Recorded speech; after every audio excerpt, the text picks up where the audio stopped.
बिस्मिल्लाहिर्रहमानिर्रहीम। अस्सलाम वालेकुम स्टूडेंट्स। आज का हमारा टॉपिक है एब्जॉर्प्शन ऑफ प्रोटीन्स। प्रोटीन्स कैसे ब्लड के अंदर एब्जॉर्ब होती हैं, खुराक से जो प्रोटीन खाई जाती हैं वो ब्लड का पार्ट कैसे बनती हैं, ये इस टॉपिक में पढ़ेंगे। इससे पहले हमने पढ़ा था कि प्रोटीन्स कैसे डाइजेस्ट होती हैं, प्रोटीन्स कैसे कम्प्लेक्स फॉर्म से सिंपल अमाइनो एसिड्स की फॉर्म में आ जाती हैं डिफ्यूजेबल फॉर्म में। बग़ैर डिफ्यूजेबल फॉर्म के प्रोटीन्स एब्जॉर्ब नहीं हो सकती। एब्जॉर्प्शन प्रोटीन की एक्टिव प्रोसेस है, यानी कि इसके अंदर एनर्जी इस्तेमाल होती है एटीपी हाइड्रोलिसिस वाली। और स्मॉल इंटेस्टाइन में प्रोटीन एब्जॉर्ब होती है, ड्यूडेनम और जीजनम में फास्ट है और इलियम के अंदर ये स्लो है एब्जॉर्प्शन प्रोटीन्स की, यानी अमाइनो एसिड्स की। मैकेनिज़म्स हैं दो जो कि अमाइनो एसिड की एब्जॉर्प्शन के लिए थ्योरी भी कह सकते हैं। Carrier protein transport system, carrier protein transport system में साथ सोडियम आयंस भी ट्रांसपोर्ट होते हैं, को ट्रांसपोर्ट सिस्टम भी कहते हैं इसको। दूसरा ग्लूटाथायोन ट्रांसपोर्ट सिस्टम है, ग्लूटामाइल साइकिल भी जिसे कहते हैं। कैरियर प्रोटीन सिस्टम के अंदर अमाइनो एसिड की एब्जॉर्प्शन के लिए एनर्जी एटीपी से यूज़ करते हैं। कैरियर मॉलिक्यूल अपने साथ अमाइनो एसिड जोड़ते हैं और हर एक टाइप के अमाइनो एसिड के लिए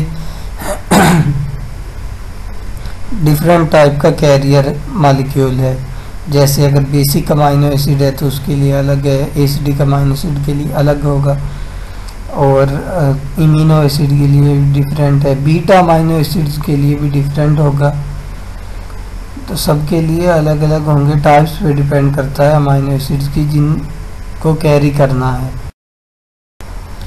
कैरियर प्रोटीन के पास दो बाइंडिंग साइट होती है जहाँ पर अमाइनो एसिड और सोडियम अटैच होता है, इस वजह से इसको को ट्रांसपोर्ट अमाइनो एसिड सिस्टम भी कहा जाता है। सोडियम को इंटेस्टाइनल ल्यूमेन से सोडियम और अमाइनो एसिड को पिक किया जाता है और साइटोसोल में एब्जॉर्ब कर लिया जाता है इंटेस्टाइनल म्यूकोजल सेल की।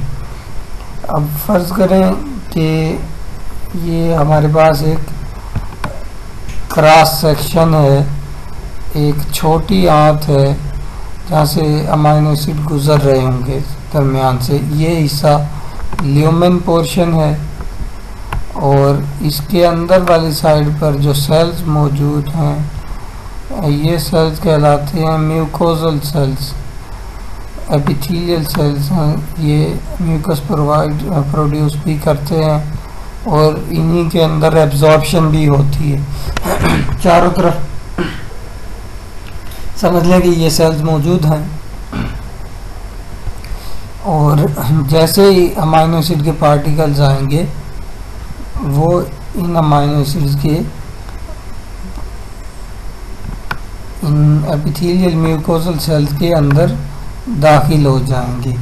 अब इन एपिथेलियल सेल्स को अगर हम डिटेल में देखते हैं इस पॉइंट को, तो ये कुछ इस तरह से होगा कि ये एक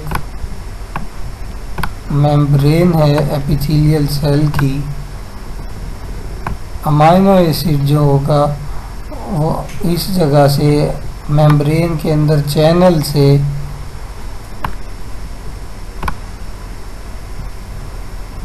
मेम्ब्रेन के साइटोसोल में पहुंच जाएगा। ये पोर्शन जो है ल्यूमेन है और ये एपिथेलियल यानी म्यूकोजल सेल्स हैं। फिर ऊपर इसको ही मैग्नीफाई करके दिखाया गया है कि मेम्ब्रेन को क्रॉस किया जाएगा ट्रांसपोर्टर की या कैरियर की मदद से। और इसके अलावा जो कैपिलरीज वगैरह होती हैं वो भी इसी के अंदर लेयर्स में मौजूद हैं। डिटेल्ड स्ट्रक्चर नहीं पढ़ रहे अभी इसका स्मॉल इंटेस्टाइन का एनाटॉमी, क्योंकि नहीं डिस्कस कर रहे। खैर यहाँ पर हेपेटिक पोर्टल वेन मौजूद है जो कि लीवर की तरफ इन सारे अमाइनो एसिड्स को इधर से जज्ब करके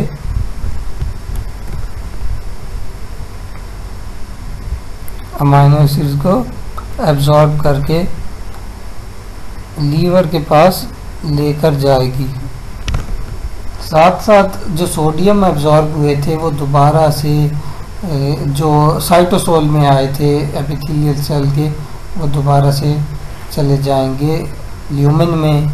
पोटाशियम आयंस को उनकी जगह पे पिक कर लिया जाएगा, एक्सचेंज हो जाएंगे पोटाशियम की जगह पे, यानी कि इधर से सोडियम भी और अमाइनो एसिड भी, इधर से सोडियम भी और अमाइनो एसिड भी इन सेल्स में दाखिल होंगे एपिथेलियल सेल में, लेकिन इधर से पोटाशियम को बाद में पिक कर लिया जाएगा और सोडियम को सेल से वापस बाहर भेज दिया जाएगा ल्यूमेन में। दूसरी टाइप है glutathione transport system, glutamyl cycle भी जिसे कहते हैं। और ग्लूटाथायोन अमाइनो एसिड की ट्रांसपोर्ट के लिए इस्तेमाल होता है इस साइकिल में इंटेस्टाइनल ल्यूमेन से साइटोसोल में, इंटेस्टाइनल म्यूकोजल सेल्स में।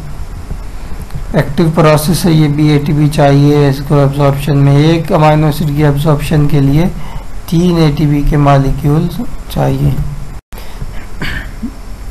अब साइकिल के बारे में बताया गया कि ग्लूटाथायोन रिएक्ट करता है अमाइनो एसिड के साथ ग्लूटाएसाइल की मौजूदगी में। Glutamyl amino acid release amino acid in cytosol of intestinal mucosal cell with formation of 5-oxoproline that is used for regeneration of glutathione to begin another turn of cycle। तो ऐसे है कि एक अमाइनो एसिड है बाहर lumen वाली side पे, suppose ये साइड जो मौजूद है, जिस साइड पे ये ल्यूमेन साइड मौजूद है जहाँ पर अमाइनो एसिड दिखाया गया है। अब ये अमाइनो एसिड इधर से ट्रांसफ़र होगा, ग्लूटामाइल ट्रांसपेप्टाइडेज एक चैनल प्रोटीन है, गैमा ग्लूटामाइल ट्रांसपेप्टाइडेज, जिसके साथ ये अटैच होगा और ये ग्लूटाथायोन के साथ रिएक्ट करके सिस्टीनाइल ग्लाइसिन बनेगा। सिस्टीनाइल ग्लाइसिन और साथ साथ ग्लूटामाइल अमाइनो एसिड भी बनेगा। ग्लूटाथायोन के साथ जब एक अमाइनो एसिड जुड़ेगा तब ये 2 अमाइनो एसिड बन गए, सिस्टीन और ग्लाइसिन। साथ साथ 5-oxoproline भी बनेगा क्योंकि ये एंजाइम यहाँ पर मौजूद है, इसको ब्रेक करने वाला ग्लूटामाइल अमाइनो एसिड को। अब इसी दौरान जब ब्रेक डाउन करेगा ये 5-oxoprolinase एंजाइम अमाइनो एसिड, ये जो साइटोसोल है, साइटोसोल वाली साइड पर रिलीज हो जाएगा। ये साइड है जो साइटोसोल है, मेम्ब्रेन से इस साइड पे ल्यूमेन है, इस साइड पे साइटोसोल है, और ये 5-oxoproline दोबारा ग्लूटामेट बनाएगा। अब इस जगह पर 3 एटीपी के मॉलिक्यूल्स फैंड हो रहे हैं, तो एक अमाइनो एसिड को इधर से पिक किया जा रहा है और इधर साइटोसोल में लाया जा रहा है। ऑक्सोप्रोलिनूरिया एक ऐसी डिजीज है जिसमें एंजाइम नहीं बनता, ग्लूटाथायोन सिंथेटेज एंजाइम, इसकी वजह से 5-oxoproline ब्लड में ज़्यादा हो जाएगी और एक्सक्रीशन होगी यूरिन में। मेंटल रिटार्डेशन भी हो सकती है इस दौरान। अभी तक बात कर रहे थे अमाइनो एसिड्स की अब्जॉर्प्शन की, क्योंकि प्रोटीन मैक्रो मॉलिक्यूल्स हैं, प्रोटीन नॉन डिफ्यूजेबल हैं, इनको एब्जॉर्ब करवाने के लिए सिंपल फॉर्म में डिफ्यूजेबल फॉर्म में कन्वर्ट करना पड़ता है अमाइनो एसिड्स की फॉर्म में। लेकिन जो इन्फेंट्स हैं, जो बच्चे हैं, उनके अंदर ये डायरेक्ट प्रोटीन्स और पॉलीपेप्टाइड की फॉर्म में भी कुछ अरसा पैदाइश के बाद एब्जॉर्ब होते रहते हैं। और वो जो प्रोसेस है एंडोसाइटोसिस और पाइनोसाइटोसिस के तरीके से। इंटैक्ट पॉलीपेप्टाइड्स एब्जॉर्ब इसलिए नहीं होती क्योंकि उनके लिए परमेबिलिटी नहीं है, और डायरेक्ट जब प्रोटीन बॉडी में दाखिल होती हैं तो उनके खिलाफ कोई एंटीबॉडी बनती हैं, और जिसकी वजह से फूड एलर्जी काज हो सकती है डायरेक्ट एब्जॉर्प्शन की वजह से, क्योंकि प्रोटीन के रिस्पांस में बॉडी एंटीबॉडीज़ बना सकता है जो कि रिएक्ट करेंगी इस प्रोटीन के साथ और एलर्जी काज होगी। एब्जॉर्प्शन मेनली इंटेस्टाइन में होती है, पहले भी बात कर चुके हैं कि जिडिनम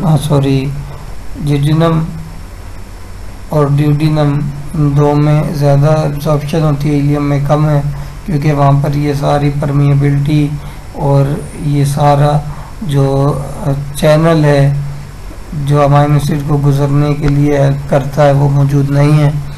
The activities of dipeptidases are high in these cells. Dipeptidases, अब जो फ्री अमाइनो एसिड्स हैं उनको बनाने के लिए, सिंपल फ्री अमाइनो एसिड बनाने के लिए जो डाइपेप्टाइड्स थे उनको ब्रेक करने के लिए एंजाइम मौजूद है डाइपेप्टाइडेज। सेल से बाहर सेक्रीट हो जाएगा ये enzyme.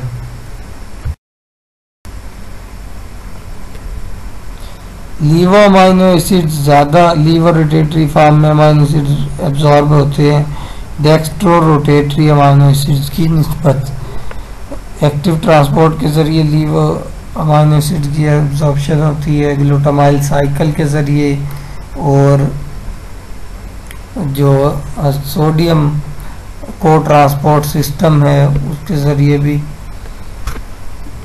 Dextro rotatory amino acids की एब्जॉर्प्शन सिंपल डिफ्यूजन की वजह से हो सकती है, क्योंकि इसको अटैच करने के लिए डेक्स्ट्रो रोटेटरी फॉर्म को जो ग्लूटामाइल है, ग्लूटाथायोन है, उसमें सलाहियत नहीं है, और दूसरा जो चैनल प्रोटीन है जो इसको अपने साथ अटैच करवाती है एपिथेलियल सेल्स में, ट्रांसफेरेज, वो भी डेक्स्ट्रो रोटेटरी फॉर्म को बाइंड नहीं करती।